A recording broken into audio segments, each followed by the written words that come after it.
அதுக்கடுத்து Rajini sir, Kamal sir படம்.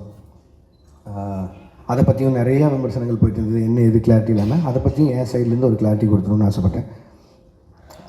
கூலி ரிலீஸ் ஆகிற டைமில் 2 பேருமே மீட் பண்ணேன். அண்ட் 2 பேருமே இந்த மாதிரி ஒரு படம் பண்ணலான்னு சொன்னாங்க. எனக்கு அது மிகப்பெரிய ஆப்பர்ச்சுனிட்டி. கிட்டத்தட்ட 46 வருஷம் கழிச்சு 2 பேரும் ஒன்று சேர்றாங்க அப்படின்னா, அவங்க வந்து என்னை டைரக்ட் பண்ண சொல்லி கேட்டதே எனக்கு பெரிய விஷயமா இருந்தது. ஆனால் எனக்கு அப்போ கைதி 2 இருந்தது. கைதி 2 தான் என்னோட இமீடியட் நெக்ஸ்ட் ஃபிலிமாக இருந்தது. பட் ஆனால் இந்த ஆப்பர்ச்சுனிட்டியை மிஸ் பண்ண முடியல. ஸோ அதனால் நான் ப்ரொடக்ஷன் சைடில் சொல்லிவிட்டு நான் இந்த படம் முடிச்சுட்டு வந்துடுறேங்க, ஏன்னா இது திருப்பி இப்படி ஒரு ஆப்பர்ச்சுனிட்டி கிடைக்காதுன்னு சொல்லிட்டு நான் வந்துட்டேன். ஒரு 1.5 மாதம் சின்சியராக எழுதினேன். முடிஞ்ச அளவுக்கு ட்ரை பண்ணேன் 2 பேரையும் வச்சு ஒரு படம் பண்ணுறதுக்கு. 1.5 மாதம் கழித்து நேரில் போய் மீட் பண்ணி 2 பேருக்கும் தனித்தனியாக நரேஷன் போச்சு. 2 பேரும் ஈக்குவலாக எக்ஸைட் ஆனாங்க கதை மேலே. பட் ஆனால் என்னென்னா 2 பேரும் நிறைய ஆக்ஷன் ஃபிலிம்ஸ் கண்டினியூஸாக பண்ணிகிட்ருக்காங்க. ஜெயிலர் 2 வரைக்கும் ரஜினி சார் ஆகட்டும், இப்போது கமல் சாரோட அடுத்த அன்பரிவு மாஸ்டர் டைரெக்ஷனில் வர படமாகட்டும். ஸோ எல்லாமே ஹெவி ஆக்ஷனாக இருக்குது.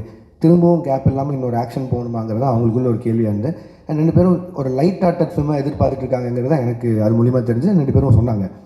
பட் லைட் ஹார்ட்டட் ஃபிலிம் எனக்கு பண்ண வராது. அண்ட் அதை நான் ஜெனுனாக சொல்லிட்டு வெளில வந்தேன். பட் ஆனால் நான் இப்போது சொல்லிட்டு போனதுக்கப்புறம் எப்போ திருப்பி வருவேன்னு தெரியாது கார்த்தி சாருக்கும் அவங்க டீமுக்கும்.